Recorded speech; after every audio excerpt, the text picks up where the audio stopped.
These figures here of the 30 billion, that's hard promises that have been made, commitments that have been made, either to pursue revenue measures or not pursue revenue measures, commitments on expenditure. That's all there. The 18 billion is what they've opposed and blocked. The 35. Matthias and I are quite open about the fact, I think, is up for discussion. And we would like the Labor Party to clarify what's in that 35 billion. Because you don't get to run around the country and say that you didn't like the changes that were made in social services, for example, on the pension changes of last year, and pretend to everybody you're going to change them, and they're not. I mean, there are significant measures that are in here that they have criticised, that they have opposed, and we're simply posing the question. Tell us, how many of those no longer stand? And if you're walking away from it, or you're going to support the expenditure, or you're going to support the savings that have been made, well, say so. And we can deal with 35 billion pretty much straight away. But you know what the net outcome of that is? A $32 billion black hole. And the point that we've made today remains. Bill Shorten has spent every cent of every tax increase that he's announced. Every cent.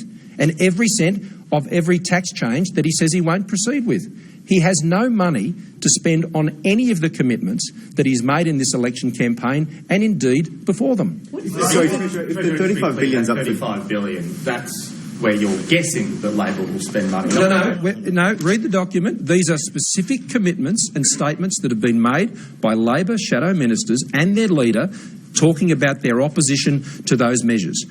Now, we're simply saying clarify those comments. Simply saying clarify those comments. So there may be a black hole in your black hole then? No, not at all. These are measures that Labor have said they oppose.